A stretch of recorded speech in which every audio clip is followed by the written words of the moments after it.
The Sunday illusion. How millions are worshipping in vain. Every Sunday, millions of Christians fill churches with the sincere belief that they are worshipping God in truth.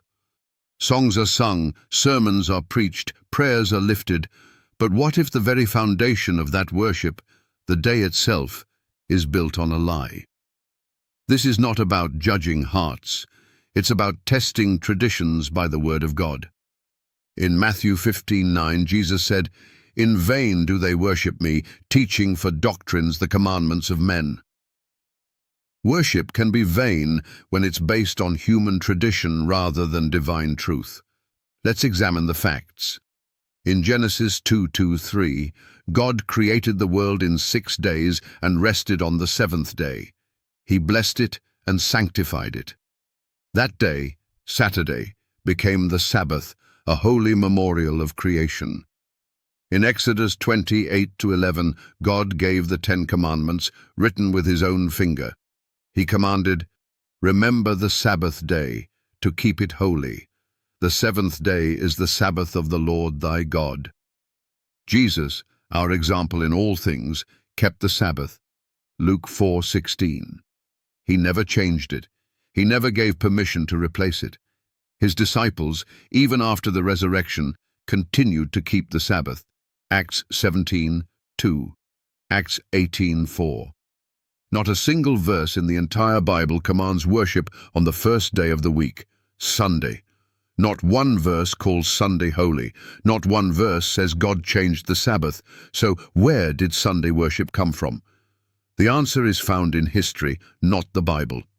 In 321 AD, Roman Emperor Constantine, a former sun worshipper, passed the first civil Sunday law. It declared, "On the venerable day of the sun, let all people rest." This was not a divine revelation. It was a political decision to unify pagans and Christians under a common day of rest. Later, the Roman Catholic Church took full responsibility for changing the Sabbath.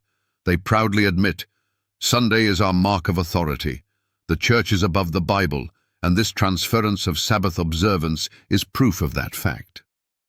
Catholic Record, September 1, 1923. This is not just an error. It's a systematic replacement of God's command with man's tradition. So here is the challenge to every skeptic, non-believer, and Sunday-keeping Christian. Disprove that the Sabbath is the 7th day in the Bible. Disprove that Jesus and the apostles kept it.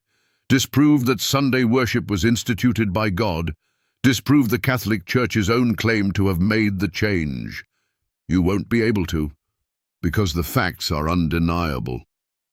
Sunday worship may feel normal, but it is built on an illusion, a man-made system that directly contradicts the commandments of God.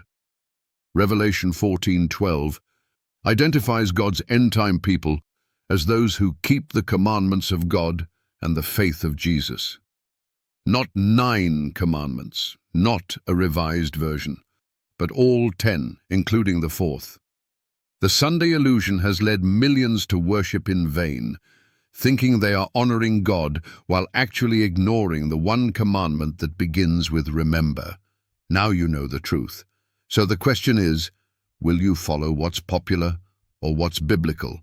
Will you follow tradition or will you follow Christ?